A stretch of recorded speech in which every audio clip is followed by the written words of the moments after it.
Coming up now, the very latest news from Pattaya and Thailand via the fabulous Pattaya Media Group. Please like and subscribe. It helps us and it helps you too.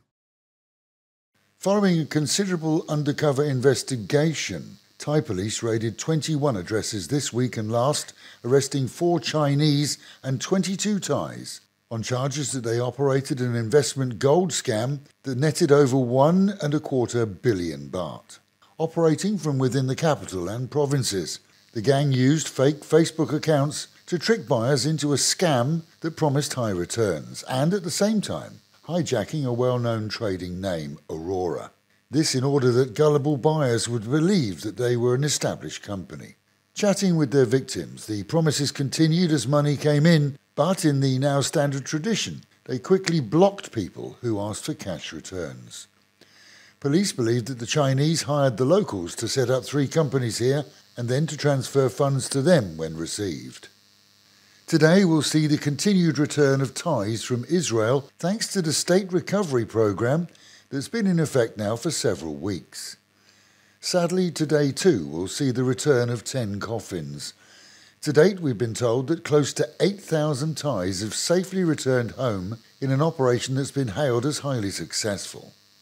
Thailand's popular Deputy Police Chief Hak Pan has undertaken directorship of the Human Trafficking Suppression Centre, in addition to his other duties, and as a part of a new delegation of responsibilities by the National Police Chief that will see several senior figures overseeing key areas of crime nationally.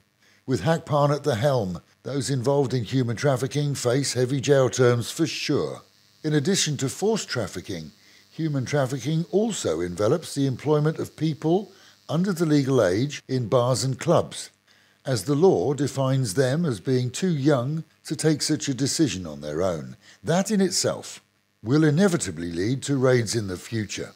With the vast majority of pleasure givers employed in businesses aimed at predominantly Thai customers, many are surprised that the bars that we see and hear about make up only a small fraction of the total adult entertainment industry. Visitors over the next 6 months from both India and Taiwan will be afforded the same privilege as most Westerners, as the tourism incentive program will see them too allowed to arrive here without visas, staying for 30 days.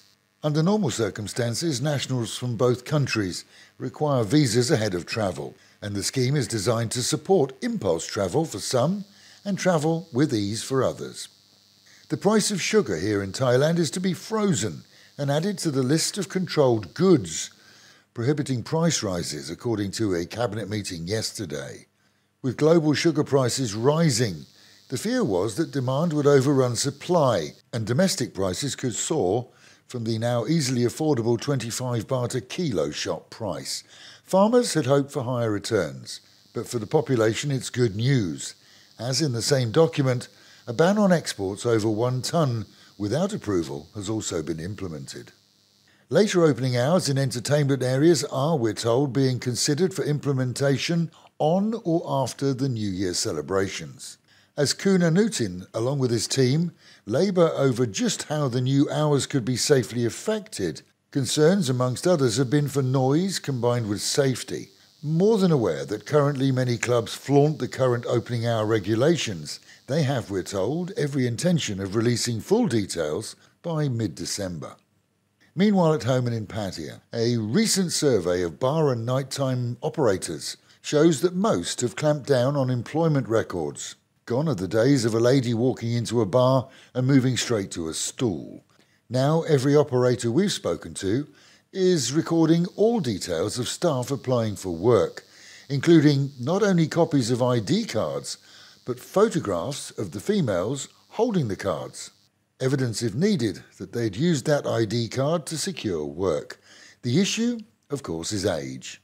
With more and more worried that youngsters are using fake IDs to get work in the adult-orientated businesses, most are now aware of the consequences. And the uglies ruled the night last night in Pattaya, seeing most nighttime businesses welcoming those with the worst of looks, with Halloween celebrations galore. For some, the fun began at the weekend, with many businesses choosing to have parties on Saturday, but not Sunday, of course, as it was a dry day. For most, though, It was last night that the ghouls and ghosts came out to play in Fun City. And the Met Office has warned of heavy storms over much of Thailand today.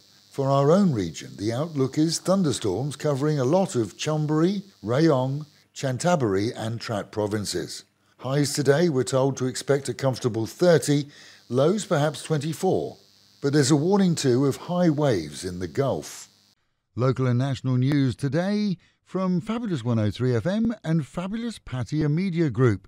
And to get a notification every time we release another bulletin or programme, like and subscribe to our channel, Fabulous Pattaya Media Group, by using the link below.